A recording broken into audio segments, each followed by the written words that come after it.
Heavyweight boxing fans, what's the deal?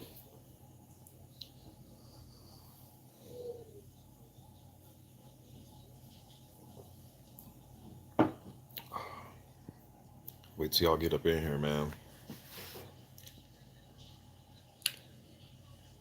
Seen an IFL TV interview. Shout out to Boxing Ego because I seen his title of his video. Then I went and researched and just checked out the video from the interview for myself with David Haye. And David Hayes on IFL, he's giving his opinion about the fight. His opinion is his opinion. You know what I mean? But I just want to speak on some things that he said. Listen to OG Boxing Talk this morning. Hilarious. I went around to a few channels, man, and some hilarious stuff I was hearing. Blackout was good. Pops was good, man. Voice TV, what's up, man? So look, um, David Hay believes that um, Dillian Whyte deserved a 10 count yesterday. Dead Game Box, what's up? He believes that he deserved a 10 count last night. Um, a 10 count. My response to that to David Hay is a 10 count for what? I mean, I guess technically he went down. You can but the ref knows best, man. He's in there standing over the dude. The dude is on his back, knocked out, unconscious. The ref had to actually help him rise up, and then when he did, you can tell in his face he didn't know where he was, let alone get up and continue fighting. Um, but I get it. A lot of the UK guys out there are upset about Dillian losing. They want to see Dillian White get his title shot, so on and so forth. But to say that he deserved a 10, I mean, I guess you could have counted him, but man, he was knocked the fuck out, man. You know what I mean? Like unconscious, yo. So I'm not sure that it was even really warranted, man. I mean, we can see the dude was knocked out, head bounced off the canvas like a basketball. I know people are gonna try to bring up, well, at least Tyson Fury had a leg up. Uh, just at least he got up where Dillian White stayed on the ground. Now you could say they probably made him stay there for a little bit, but just to regain consciousness, man, it looked like he was down for quite a while. So I disagree with David Hay. And David Hay also said, and it's his opinion. Um, Dead Boxing says, answer a question for me, brother. Go ahead and spit it, man. But then he said that the version against Revis, the Dillian White against Revis and Parker would have won last night. And to me, that was a Dillian White that weighed close. I think for both of those fights, he was 258 and 259 pounds, I believe. I know for the Revis fight, he was damn near 260.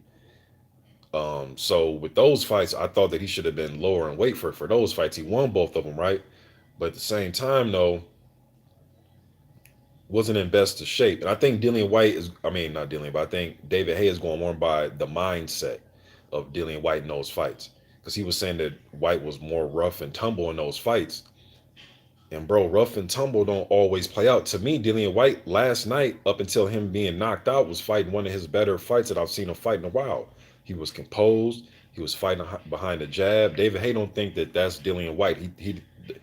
He thinks Dillian White is better getting in there, just coming full bore, right at you, not setting nothing up type of thing, man. I don't agree with that. I thought he was doing a good job yesterday, composing himself. He didn't go overboard and go wild when he dropped Povetkin. I think after the first knockdown, I don't think Povetkin was as hurt as probably most people think. And I think Dillian White can sense that. The second knockdown, I thought he was more hurt for that one, but I thought Dillian was doing the right thing by trying to set up the knockout instead of going in there and just going crazy. So I disagree with David Hay, man. I know he's a former champion and all that, and he's the fighter and I'm the fan, but I disagree with that though, man. Let me see. Dead Game says, yes, Pops, I agree. He went completely limp. He was out of there. A 10 count. Dead Game says, with all this corona testing, it is hard to pass something by. I believe Dillian did not have the juice bottle. Man, he looked very dry. And I said that when I was doing the play-by-play yesterday. I was like, man, he's dry. Like Dillian looked completely dry coming into that ring. Like his back, he's just his torso looked just completely dry. Like he didn't really lather up in the back and get a sweat going on the mitts or something. He looked completely dry. Chris Tien, what's up, man? He says, what's going on, Mr. Boxing? I love an upset. This has shook up the division once again. He says, shook up the division once again. Yes, it has, man. But one thing about this, though, right here, though, Povetkin consensus top 10 type fighter. So it's not like a huge, you can have that. It's not like a huge upset, right? It's not like him losing to Marius Wack or anything like that, but it is a upset. But I don't think it's as huge as everybody's making it seem because I had this fight 50-50 going into it. So to me, this isn't like some huge, major, I can't believe it type of upset.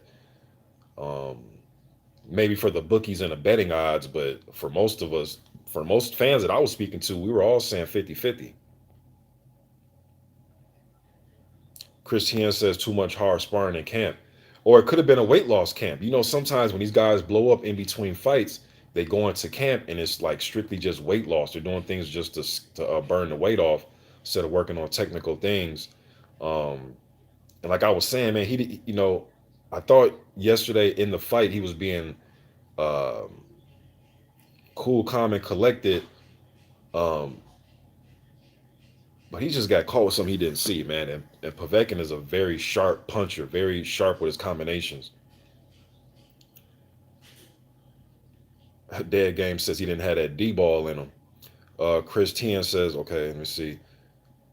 John Bash says, do you think if Fury had lost the second fight with Wilder, that the trilogy would be immediately? I ask this because I believe the PBC has a lot of influence on the media in the US. Uh, Depends on which media you're speaking about, because some media they shit on the PBC and everything that it's about.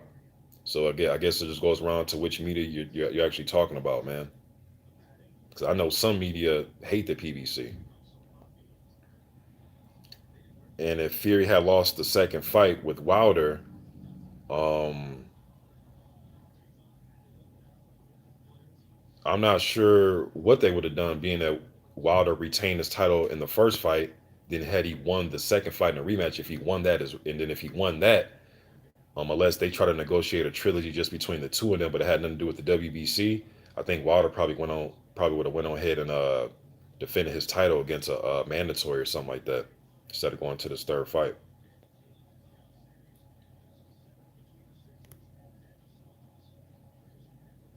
But yeah, had he got the victory over Fury, I want to see it would then depend on how he got the victory too. Because after the first fight, people thought that he should have been counted out, even though he got up. Some people thought that the ref should have stopped it then and there, but he got up and fought on. But had he lost, Fury had lost by knockout in the second fight, I wouldn't. I don't think nobody really been calling for a trilogy. Had Wilder won that second fight by knockout or something, I wouldn't.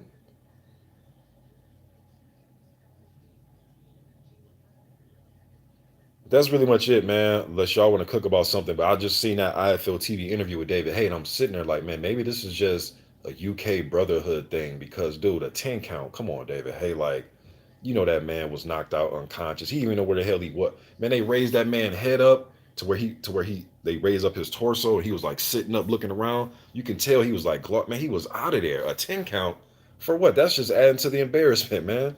Get that man some help. Fuck a 10 count. Let's get the people in here, get us do some oxygen. You know, and that's all jokes aside. A 10 count. What do you mean, like a 10-hour count? Like, man, let's make sure this man is okay.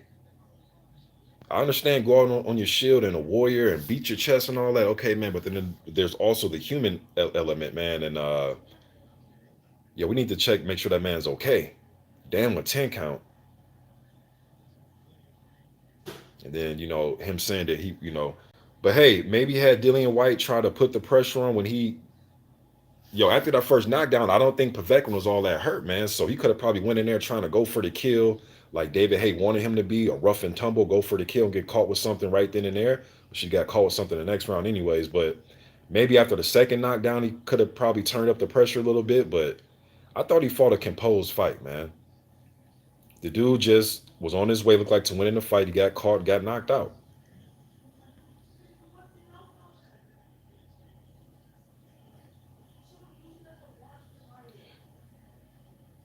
But look, man, I just wanted to get my opinion. Oh, then another thing I want to talk about. One of Dillian White's proteges, Alan Babbage, he's calling out Filip Hrgovic.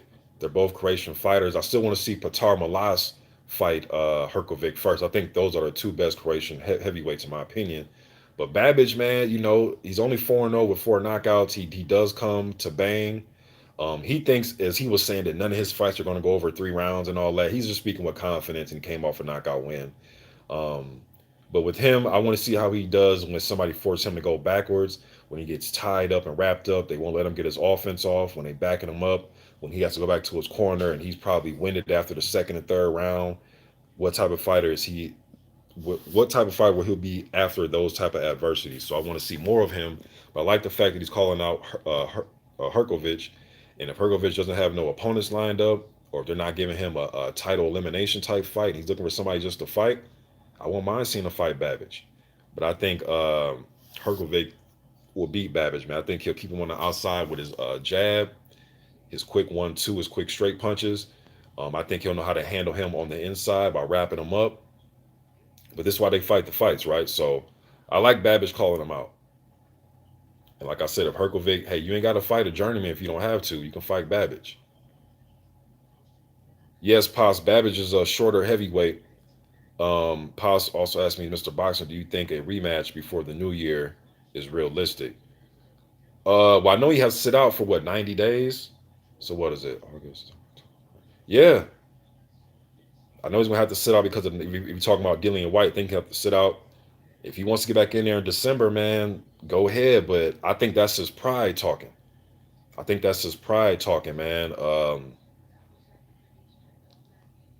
Because I know what Dillian is thinking. He was even talking about it with Eddie Hearn, but they left out one point though.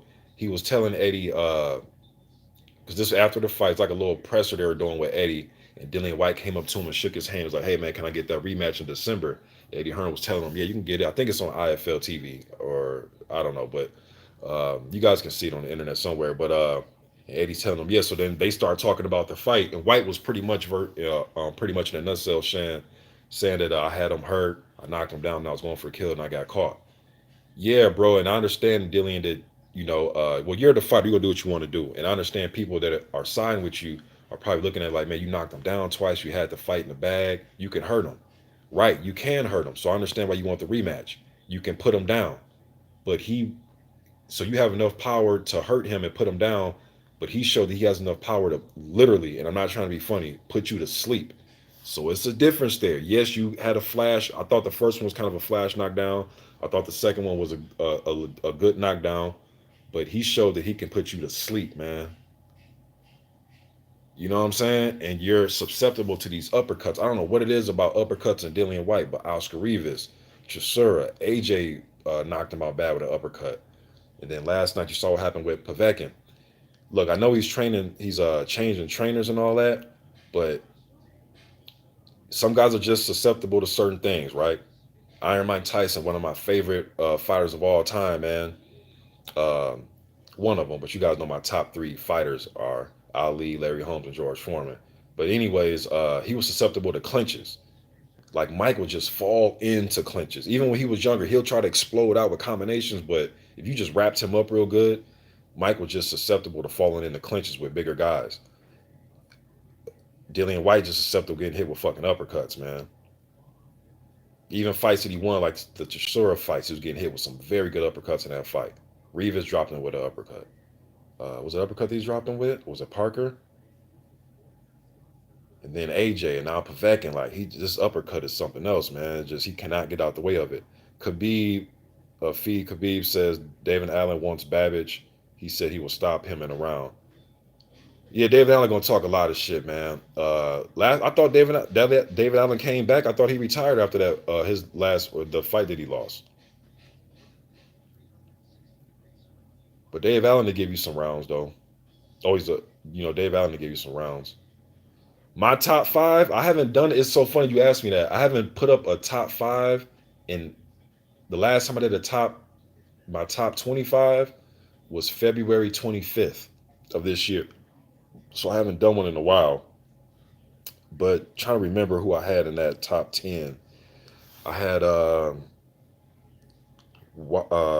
Fury, Wilder. Damn, how did I have it back then? I had it Fury, Wilder, AJ, Ruiz, Ortiz, Whyte at number 6, and I think I had like, and then 7, 8, 9, 10 was like Povetkin, Pulev, something like that. I gotta look it up. It's on my community section on my page, man. But you gotta have to skim and scroll through. I haven't done one in a while. But off top of my head though, my top five, um, probably the same as that.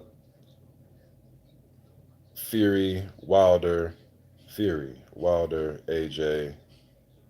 I still like Ortiz and Ruiz, man. I like them cats. But then there's some other cats that can any given get any given day can make some noise. You know, Povetkin, Pulev. Then you got them up and coming guys like Herkovic and Dubois, and there's so many other fighters I'm forgetting to mention, man. But um, I like those five right there, though. My top three pound for pound. I haven't done a pound for pound, and I started my first YouTube channel in 2009. I haven't done a pound for pound in about 10 years, bro. I haven't done a pound for pound list in about 10 years. But I like guys like Errol Spence and Terrence Crawford and Lomachenko, um, guys like that, Canelo, uh, guys like that, Usyk, especially when he was at cruiserweight.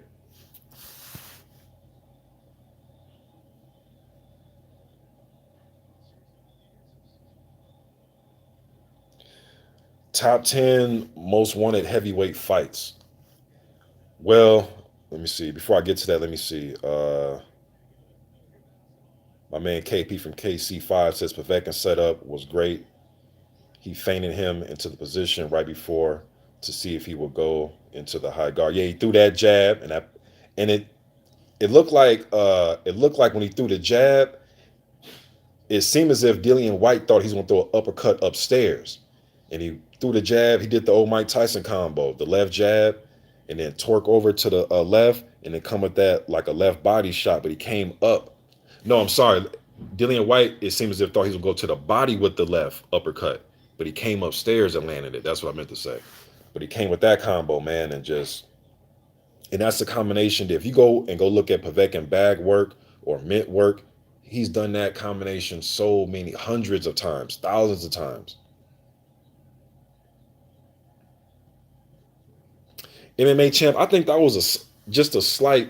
J. Rooster was good, bro. I think that was just a slight upset, man. I thought it was 50-50 going into the fight, but I understand with the bookies and everything that it was an upset. But I think it was more perceived as an upset because of the way the media was giving us the fight.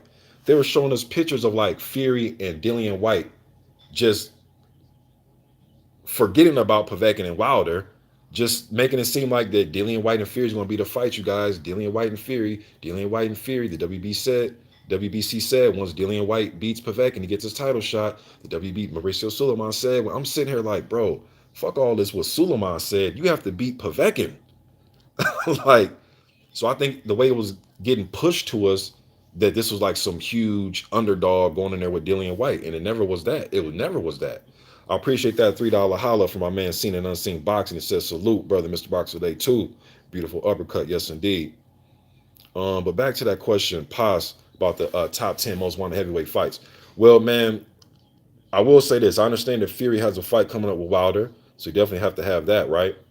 Um, Fury, AJ, undisputed. So Fury, AJ, as of right now. Fury, Wilder, 3. Um, there's so many, man. Put it like this: fights that I still want to see for just a multitude of reasons. 5 versus Parker. Still want to see that. 2-2 in the amateurs. It's pros. Both New Zealand guys are talking about getting it in right now, so we'll see how that plays out. Um, I still want to see Dillian White and Jarrell Miller fight, man. I just want to see them two get it on. Um, AJ Wilder is still a fight that I still would love to see. How many is that? How many have I named? As far as the top of the top guy, fights like those. Um, Andy Ruiz with match him up with any other pressure fighter. I would love to see that.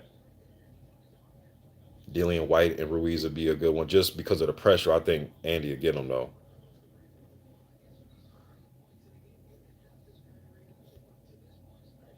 Ruiz Parker rematch. I'll go for that one.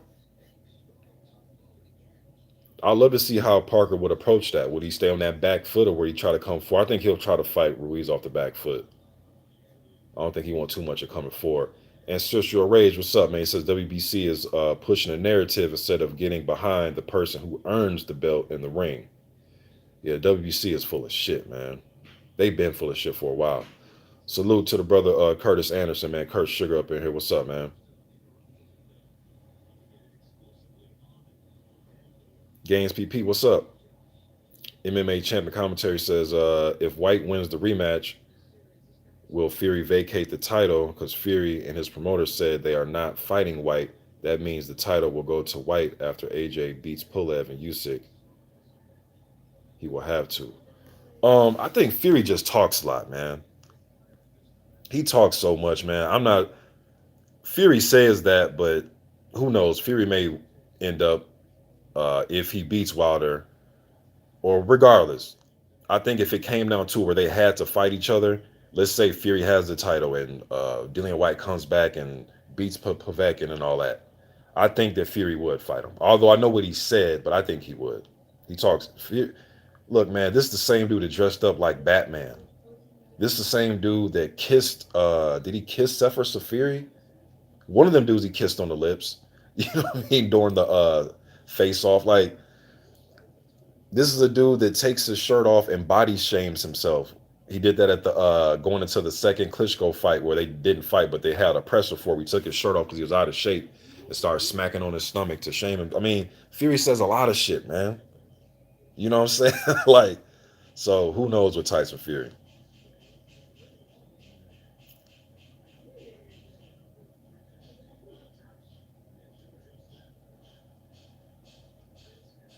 Leo Donna, what's up, man? He says, late to chat was good. Do you think fighters should vacate belts for good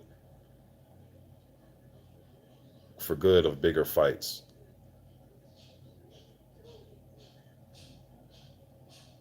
Um, you know, it'd be crazy if like all the top fighters. I will say this, Leo Donna, it would be crazy and it would be something if all the top fighters just vacated all their belts. That would be something. If they just said, you know what, man, with everything going on in the world today, these belts don't mean shit, and just vacated them. Then the belts will become meaningless, right? Even if they try to stick around and say, all right, well, if Tyson Fury, Deontay, well, all these top guys don't want to be the champion, we'll just make and don't do disrespect to him, but I'm just saying is we'll make Kevin Johnson the champ, even though Kevin Johnson did win last night against Joan Pablo Hernandez, the former IBF cruiserweight champion for 3 years. So shout out to Kevin Johnson getting that done. Hernandez tried to come back off like 6 years off, man, and he got beat last night. But anyways, when they start trying to make like journeyman champions, you know what I mean? So I would rather see like something like that happen to where fighters come together and say, look, man, fuck these belts. We know who the top guys are. The fans know who the top guys are. Um, Fuck these belts. I'd rather see that. I would rather see that than see like the IBO be added in the next 10 years as a title you need to become undisputed or something like that, or another sanctioned body comes to life and we have another belt. MMA champ says that he said that's never gonna happen. You never know, man. Especially in the climate we living in, man, just with sports and how things are changing. You never know. I mean, the sanctioned body's been around for decades, right? So you're probably right. It probably would never happen, but shit, you never know, man. Yes, logic. Pulev's only loss is to Klitschko.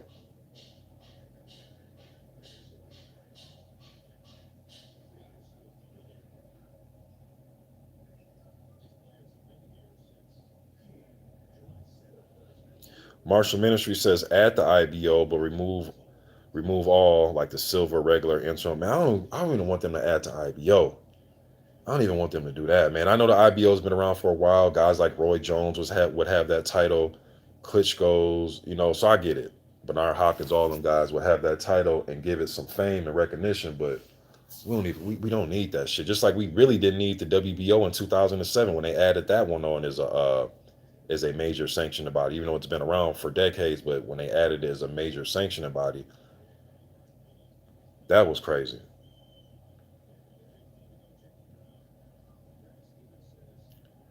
But look, y'all, I'm about to cut my brother's hair, man. So let me get in here and cut this dude's hair.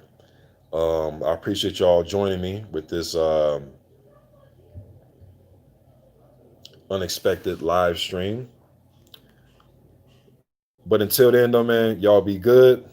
I'm gone.